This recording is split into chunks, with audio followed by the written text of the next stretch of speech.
Da skal vi gjøre en eksamensoppgave som ble laget til eksamen 10. trinn 2015. Det var oppgave 14 det året. I den oppgaven så skal vi først konstruere en trekant ABC, der vinkel A er 30 grader. Vi kjenner linjestykket AB lik 7,0 cm. Og så vet vi også hvor lang AC er. AC er 7,0 cm. Etter det så skal vi fortsette på konstruksjonen på en litt vanskeligere del av oppgaven, hvis vi får det til. Trekant ABC er en del av firkanten ABCD, der vinkel ACD er lik 45 grader. Altså den vinkelen som har toppunkt i C, og så går vinkelbeinene gjennom A og D. Og så vet vi også at AD er parallell med BC. Det gjør at vi nå får et trapes siden to av sidene er parallelle. Vi skal selvfølgelig også lage hjelpefigur og skrive en kort konstruksjonsforklaring. Jeg begynner med hjelpefigur. På hjelpefiguren så skriver vi alle målene. Passer på at jeg har god plass. Starter med AB. Hvis jeg vet hvor stor en av vinklene er, A eller B, så er det ofte AB jeg starter med. Nå trenger jeg ikke bekymre meg for hvor lang AB skal være her. Vinkel A skal være 30 grader. 30 grader, da tar jeg det cirka. Det er halvparten av 60. Og du skal se at vi skal halvere en 60 graders vinkel for å få den. Så jeg vet sånn cirka hvordan det ser ut. Det ser cirka sånn ut. 30 grader. AB var 7 centimeter. AC skal være 7 centimeter den også. B var her. Det betyr at AC skal være cirka like lang som AB. Vi har altså en likebeint trekant. Altså to av sidene er like lange. Forskjellen på likebeint og likesidet er at i en likesidetrekant så er alle sidene like lange, mens her er det bare to av de som er like lange. Det er jo veldig praktisk. Videre så skal vi ha et trapes der ACD er lik 45 grader. Så her har vi et vinkelbein, og så er toppunktet her, og så skal det være her et sted.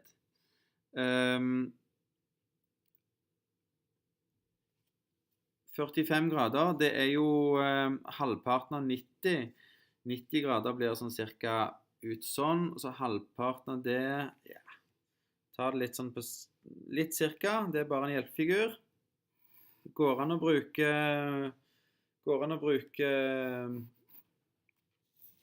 en sånn gradskive, hvis en vil det, men det trenger ikke være så presist. Nå har jeg endt opp med 47, men det er greit nok, det er ikke så farlig. Det er bare en hjelpefigur. Sant? Og så skulle til slutt AD være parallell med BC. Det betyr at jeg må ha en linje her borte som er parallell med BC, og så går den gjennom A. Det blir cirka parallelt nå. Igjen, det er bare en hjelpefigur. Prøver så å få det til å ligne mest en del, men vi trenger ikke være så veldig presise. Presise skal vi være når vi konstruerer. Da har vi altså, for å vise at det er et trapes, så kan jeg snu litt på det, så det ser litt mer tydelig ut at vi har en linje her som er parallell med den, og så de to andre, de kan være litt som de vil. Vi går tilbake. Nå har vi hjelpefiguren, så da tar jeg og legger bort denne. Husker kanskje at AD AD skal være parallell med BC. Skriver det opp, sånn at jeg husker det. Ok, nå skal vi begynne å konstruere. Mens vi konstruerer, så skriver vi konstruksjonsforklaring.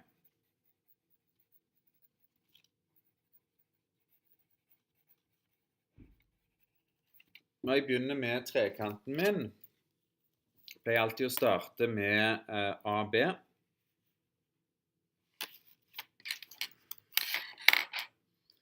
AB som er 7 cm lang. Jeg velger et punkt A, og så måler jeg 7 cm fra det. Jeg trekker den linjen litt lenger.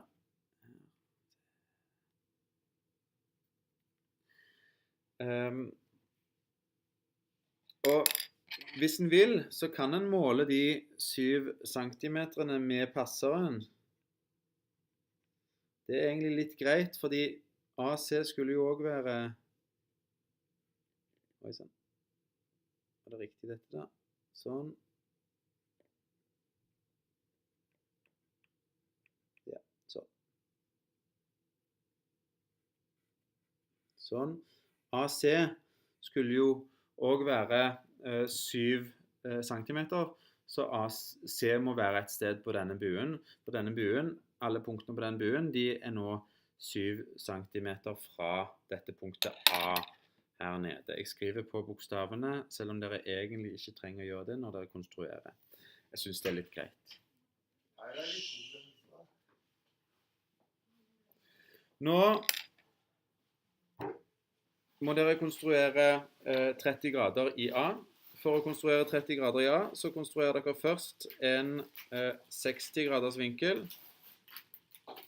Det gjør dere ved å lage en bue som krysser AB, og uten å endre åpningen på passeren, så lager dere en bue som krysser den første buen. Da har dere 60 grader. 30 grader, det er halvparten av 60 grader. Så da bruker vi dette punktet her, og dette punktet her. Dere kan godt tegne dette vinkelbeinet som danner 60 graders vinkel med AB, men det er ikke nødvendig. I og med at alle punktene på denne buen er like langt fra A. Og jeg har 2 punkter på den buen klare. Sette passerspissen i de 2 punktene og lage et kryss der halveringslinja skal gå igjennom. Linja som går igjennom her danner 30 graders vinkel med AB. Så. Nå har jeg også allerede funnet ut hvor C er, fordi jeg lagde en bue i stad, men jeg kan sjekke. Og der har vi at AC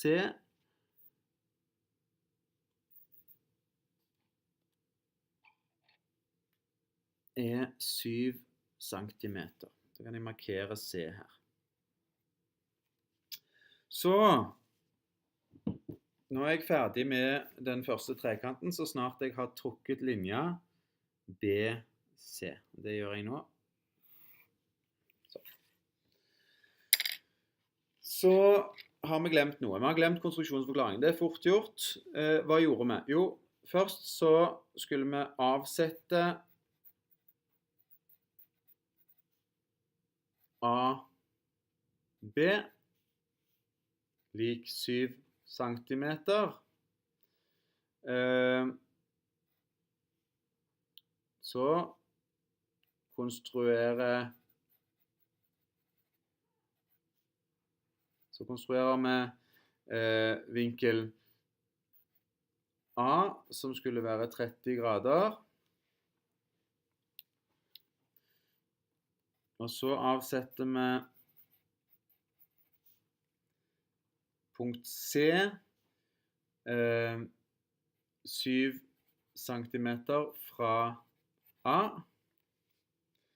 Og til slutt så trekker vi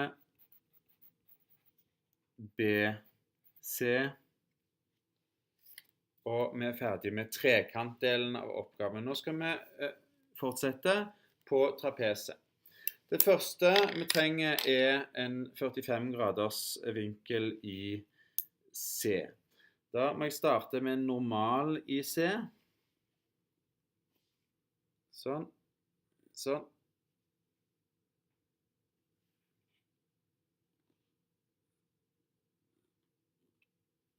Bruke disse punktene på siden av C til å lage et punkt over C som normalen skal gå gjennom. Trekke normalen. Så må jeg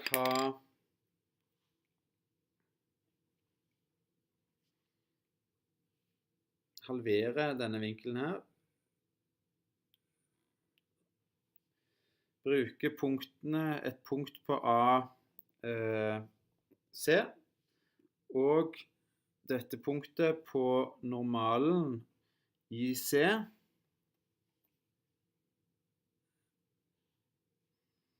for å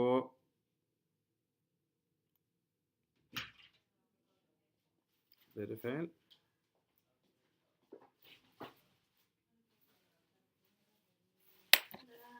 Vær forsiktig så dere ikke endrer åpningen på passerspissen.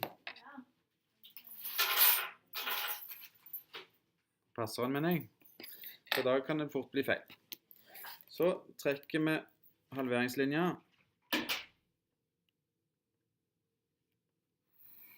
Fra C. Og så vet vi at det er et eller annet sted på denne linja. Men vi vet ikke helt hvor. Hvordan kan vi finne ut det? Det vi vet nå er at BC skal være parallell med AB.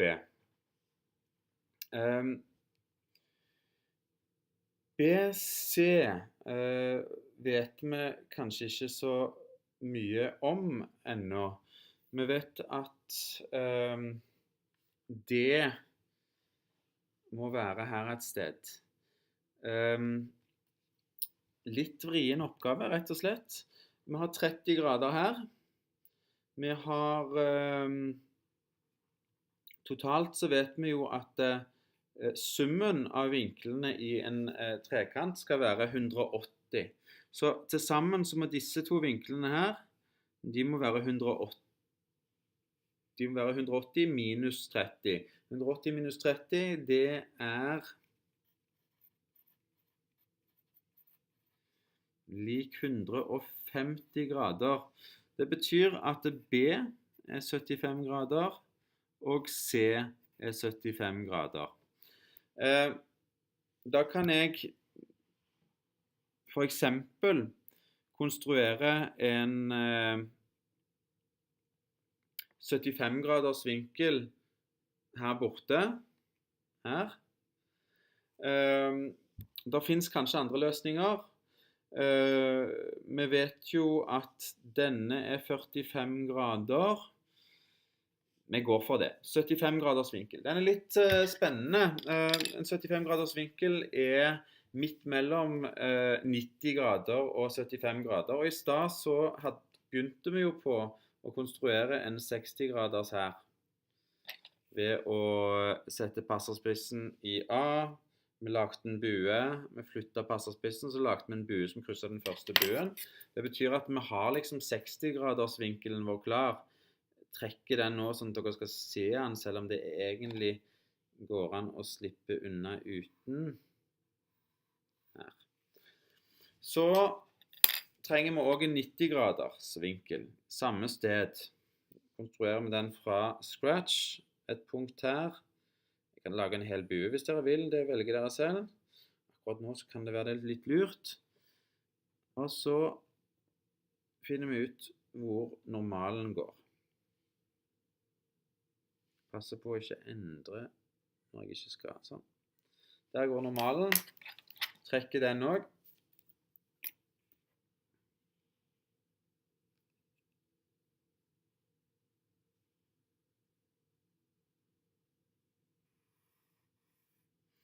Så har jeg gjort en feil. Jeg skal jo ikke ha 75 grader her. For Da får jeg jo ikke en linje som er parallell med denne, gjør jeg vel? Jeg skal jo 75 grader her. Så jeg må halvere mellom denne 90 graders vinkelen som er her, og en 60 graders vinkel som havner her. Da må jeg nesten bare se litt bort fra den linja jeg lagde i sted. Jeg kan godt viske den ut, men det er litt dumt. Hvis dere gjør feil på dette her, så er det litt knotete. Bare prøve å reparere så godt dere kan. Jeg prøver å gjøre oss litt pent. Vi trenger altså ikke denne 60 graders linja her. Vi kan jo late som vi brukte den i sted, forresten, da vi lagde 30 graders her. Så den er egentlig ikke i veien, den er ikke feil å ha det. Vi skal ha 60 grader fra A på motsatt side. Jeg jukser litt, jeg bruker den buen jeg startet på i sted, og jeg kan nå lage en bue som krysser den første buen, og da får jeg et punkt der vinkelbeinet mitt skal gå. Da kan jeg trekke opp dit.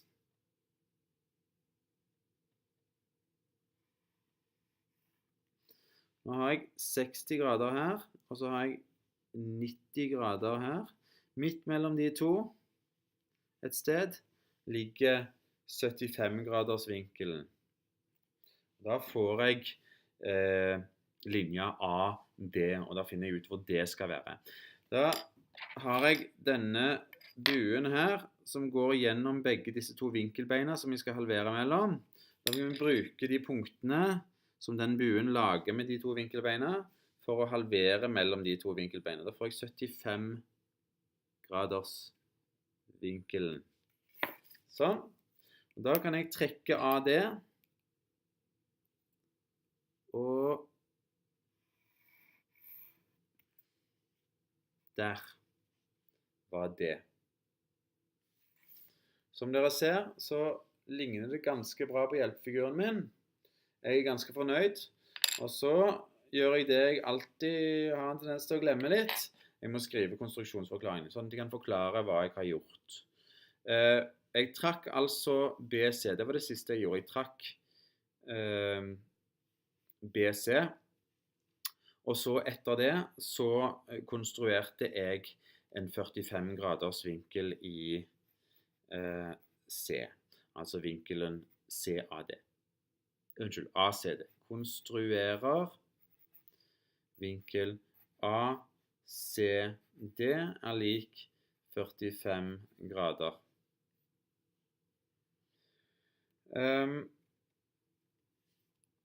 Så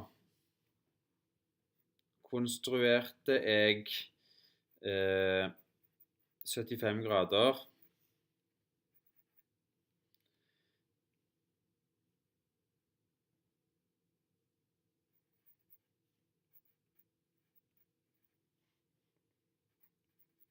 en 75 graders vinkel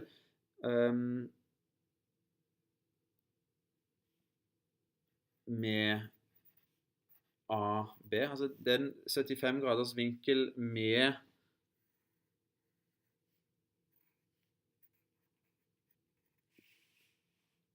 en 75 graders vinkel med linja AB, men bort fra B. Ser dere at det vinkelbeinet går vekk fra B. Det går ikke mot B, det går vekk fra B.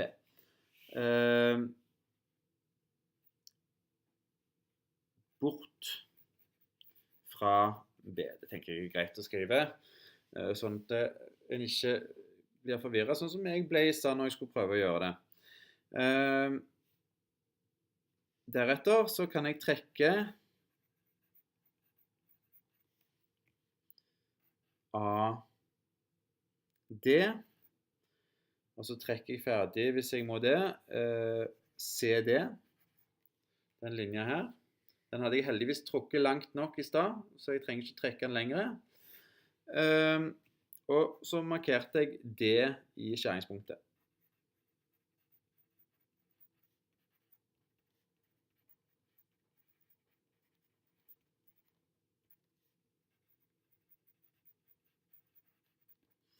Sånn.